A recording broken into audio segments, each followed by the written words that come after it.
Showreels are a great way to show your work. But what should you put in them? How should you plan it? And how do you stand apart from all the other showreels out there? Today, Jeremy and I are taking you behind the scenes of how we're creating our own, everything from planning the storytelling to which projects to include and everything else to think about. First, let's have a chat about what actually makes a good showreel. When I say good in this context, I mean that your dream client is going to be excited about what they're seeing and they're going to click contact to get in touch about their own project. That's the ultimate goal in my eyes. Let's do a little research and have a look at what other people have done for their showreel so we can gather some inspiration and have a little bit more information before we get started. So I've had a little bit of a sit down to just watch lots of inspiring reels, which is always so much fun. And I realized that the things that people really tend to do is it tends to be like 45 seconds to a minute long. Most of them have the same music the entire time. Some of them have words and some of them are just graphics. Most of them have a really fast pace, so each graphic or image or movement is only shown for like 1 to 2 seconds.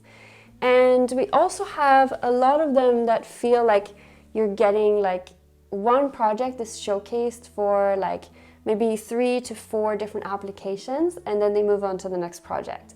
So it's like one case study at a time basically. So I think that this is something that we'll want to incorporate as well.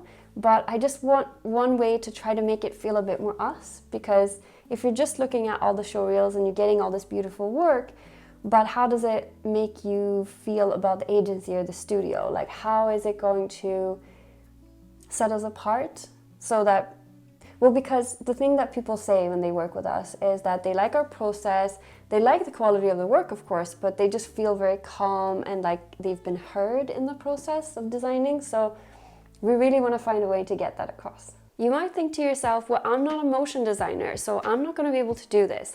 But actually, this held me back for a lot of years as well, until I started doing YouTube and I realized how many templates are out there for anything motion.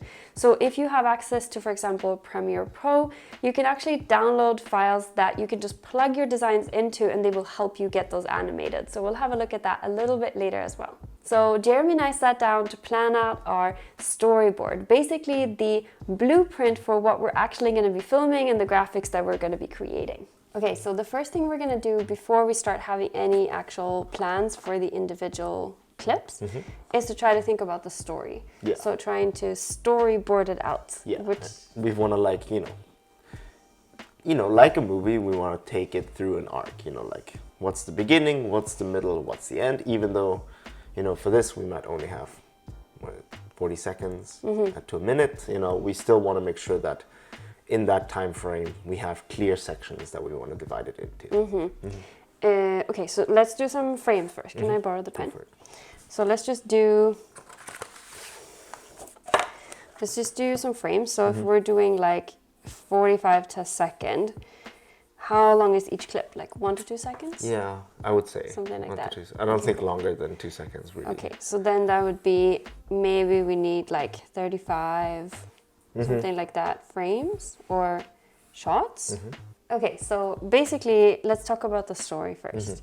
So the values that we want to get across are, I think the way we become partners to our clients is like really sort of the thing that we get feedback from the most, and I think is something we need to highlight. I think also our process is very understandable and unique, and I think it's ways we have one work is because we were so clear about what our process is, and I feel like maybe the showreel needs to highlight that as well.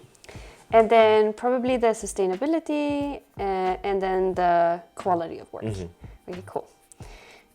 So if we're doing this as like taking them through the process, then we want to have almost like the branding maybe at the beginning and then like implementation as you go through it. And then like mixing up shots of us, design work, us. Yeah, okay, cool. So how do we open? Okay. Yeah, I mean, we want to have like a big, pretty hero shot, right? Like I feel like, I don't know, something like with design books or something. Where, I like that. We have so many of those, and maybe we're like, yeah, and it could be almost like, it feels interactive, but it feels really calm. Maybe we could do a thing where we do like a flat lay, and then we do text in the middle.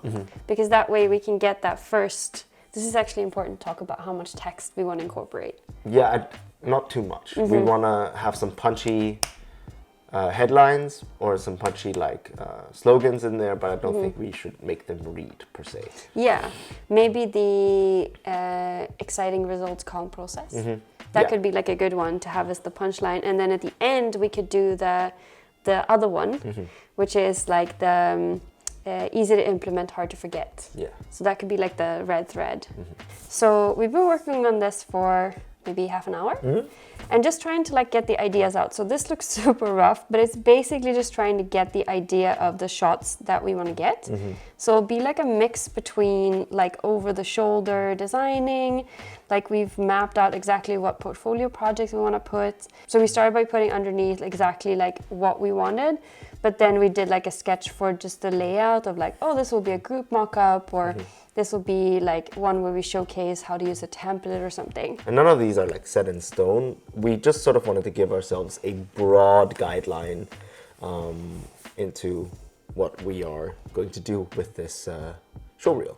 Yeah, and I think especially like when it comes to timing, if we notice when we start editing that like, oh, this is way too slow, or this is way too fast, or like we need more meat for this project, we can just like put that in there. And we're giving ourselves also space to add things as well, like definitely. But I think this is a really good foundation. So basically now I'll make a list of all the different shots that we need to get. So we'll be filming those today, and then we'll create all the graphics and we'll put it all together and we'll show you how it turns out. One of the things that we almost never see from other showreels is sharing the behind the scenes of creating a brand. So you usually just see the finished results, but actually the process is what's going to get your clients excited to work with you, and they're going to feel a lot more calm knowing that the process is really clear. So hearing this, here's the plan for our showreel. Basically, we're setting up these 35 to 40 frames or shots that are going to be taking them through the creative process. So at the beginning, we're going to be showcasing sketching, talking to clients, all this that is a little bit more in this ideas phase.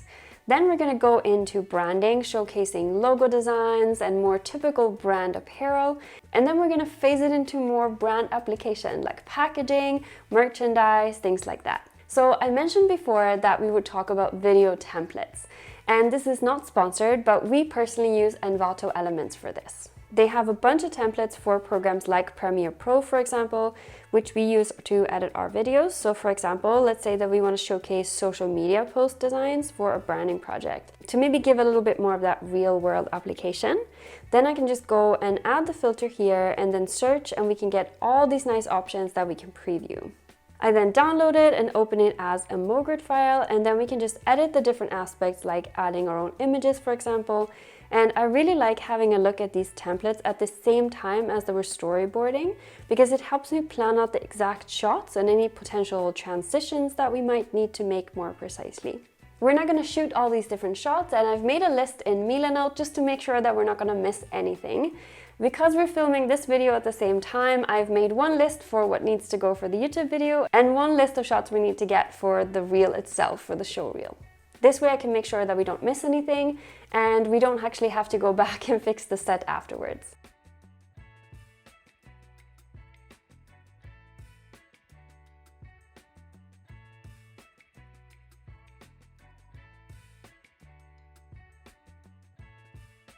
We try to shoot on a day when there's a lot of natural light, but not directly during, let's say, 12 o'clock or lunchtime, because it tends to just be a little bit too harsh. So we're trying to find that balance. Currently, it's just spring in Sweden, so it's still not that bright. So today was just a perfect day for this. As we go, we like to just take a few shots of each scene just to make sure that if something is a little bit unexpected, or maybe we need to have one version that's a little bit less zoomed in, we have those options. So it's easier when you're sitting down to edit to have more options than feeling like, I need to reshoot this. Speaking of close up and different distances, we also want to make sure that we're creating a more dynamic impression by having different angles, having some things be a little bit more close up and some be a little bit further away, just so we're creating a little bit more of that feeling of being part of the office. So that's a wrap for today when we've been filming. So tomorrow we're going to be creating all the different graphics and then starting to put everything together. So it's the next day, and today we're going to be working on all those graphics that we want to incorporate. So for some of them, we already have the general mock-up, but maybe we want to add some movement, or maybe it's not the right proportions, because we want obviously everything to feel really consistent and like we don't have to crop anything awkwardly. I like prepping everything, so I want everything to be really, really easy for us once we start putting together the reel. So what I'm doing is I'm just setting up a folder for all of the different finished assets that we're going to be dropping in. And I'm also in the Premiere file itself, basically starting by just setting out each frame with the name of it as a little tag. And that way, as I'm dropping it in, I can quickly see, okay, here's where this one goes. And I don't have to go back all the time to the storyboarding to try to figure out what comes next. Putting this together in this way just took me a few minutes, but it really does make the rest of the process so much easier. A huge part of making this reel feel super compelling is going to come down to the match with the music. We want the shots to feel like they're cohesive with the music, like it's telling the same story, but also sometimes you need to time things so that the images switch on the beat, for example. This is, in my eyes, by far the most deceptive step, because it feels like you just need to find a good song and then put it in. But last time we attempted to do this, I think we spent a few days and just kind of gave up after a while because we had so much other work we needed to focus on and just felt like it was taking too much time. So today we're going in with a strategy, and Jeremy's going to spend an entire day just looking for the right song. And we're going to test it out. And so basically what we're trying to do is do a rough cut of everything first, where we have all the different mock-ups, all the different clips in Premiere. We're putting in music that we think potentially could work, and then we're feeling it out. And once we found one that we really like, we're basically going to be adjusting the timing of the clip so it feels like it's really working together with the music. This is a very, very iterative process, so make sure that you are comfortable, that you're not stressed about anything else, and just take the time to really match this up, because it's going to pay off a lot in the impression and how long people will watch throughout the reel. Having a fresh set of eyes for this could be really helpful, because at least I feel like when you've been sitting here staring at the exact same sequences for like a second each time, it's really, really hard to kind of have a good perspective on it. So either if you have like a colleague or a friend, someone who knows about design, or if you just take a couple days and then come back to it later, because you need that fresh perspective to make sure that the timing feels right. Finally, it feels like we're getting somewhere, so we can start adding any finishing touches, like if we wanted to add in another type of text, or if we wanted to add in effects or transitions, for example. And here's the final show reel.